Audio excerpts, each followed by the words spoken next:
নমস্কার, চলে এসেছি তোমাদের মাঝে শ্রুতির রান্নাঘর নিয়ে। আজ আমি ভাপা পিঠের রেসিপি করব, তোমরা পুরো ভিডিওটা দেখতে থাকো। জন্য লাগবে এখানে আমার চালের গুঁড়ো নিয়ে নিয়েছি এখানে 1 কিলো, এখানে নিয়ে নিয়েছি খেজুরের গুড়, ওখানে নিয়ে নিয়েছি নারকেল কোড়ানো একটা। এই উনুনটা আমি নতুন করেছি, আজ প্রথমে এই উনুনটা জ্বালাবো, ভাপা পিঠে করবো এই নতুন উনুনে। এখন চালের গুঁড়ো আমি মেখে নেব, দিয়ে দেবো এখন লবণ, পরিমাণ মতো লবণ এখানে দিয়ে নেব।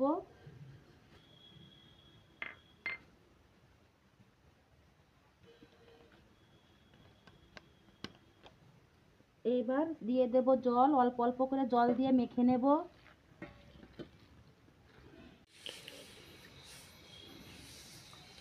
এখন আমি দিয়ে দেব এখানে একটু খেজুরে গুড়,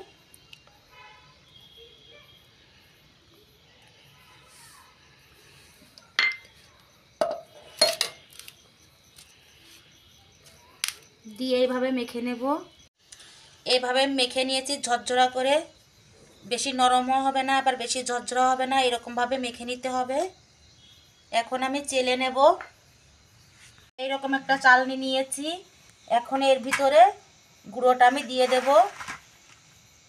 এইভাবে ঝরঝরা করে মেখেছি, না ঝরঝরা না নরম। এখন আমি এরকমভাবে চেলে নেব।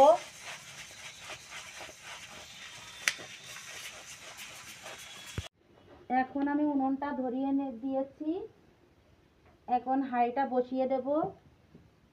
এই হাঁড়িটাতে ভাপ দেব, এখানে জল দিয়ে দিয়েছি হাঁড়িতে। এইভাবে আমি চেলে নিয়েছি, এই যে দানা দানা হয়েছে, যে সুজি সুজি। এখন আমি পিঠেটা বানিয়ে নেব, তার জন্য এরকম একটা বাটি নিয়েছি আমি মাটির, এখানে আর একটাও আছে। এই যে বাটিতে একটু চালের গুঁড়ো, শুকনো চালের গুঁড়ো এইভাবে মাখিয়ে নেব।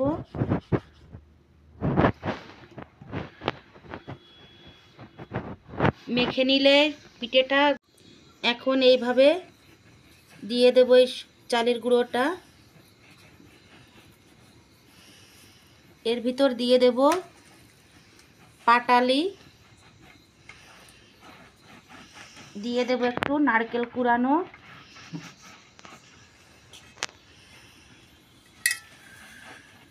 আবার দিয়ে দেব চালের গুঁড়ো।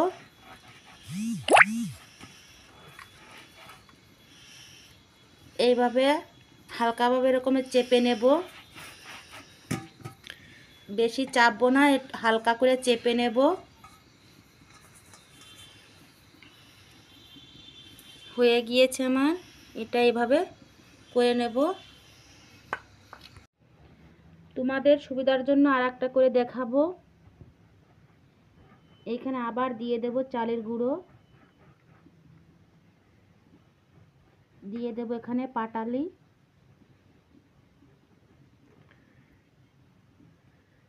দিয়ে দেব নারকেল কুড়ানো,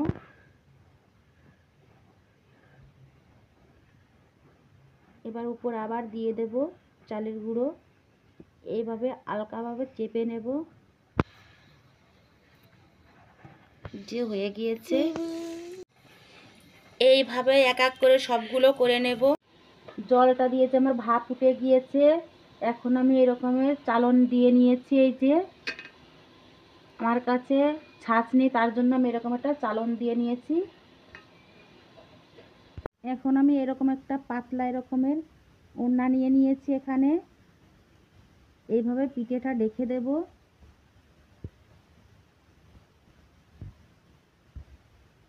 নিচে এইভাবে এবার পিঠে এরকমের দিয়ে দেবো এর ভিতরে।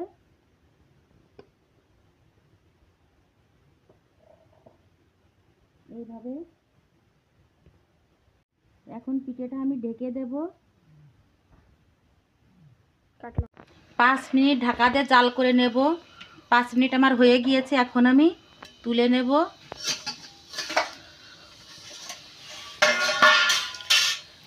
যে পিঠেটা আমার ভালোভাবে সিদ্ধ হয়ে গেছে, নরম হয়ে গিয়েছে, এখন আমি তুলে নেব।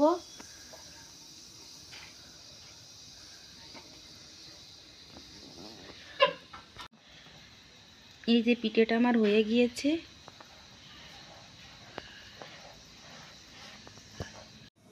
একে একে আমার সবগুলো বানানো হয়ে গিয়েছে। এখন আমি নামিয়ে নিয়েছি। আমার সবগুলো পিঠে হয়ে গিয়েছে, এক এক করে আমি নামিয়ে নিয়েছি। আর আমার এই রেসিপিটা যদি তোমাদের ভালো লেগে থাকে, ভাপা পিঠের রেসিপিটা, তাহলে অবশ্যই লাইক, কমেন্ট, শেয়ার, সাবস্ক্রাইব করে দেবে। আর আমাদের এখানে ভাপা পিঠে বলে, তোমাদের ওখানে কি বলে কমেন্টে জানিয়ে দেবে।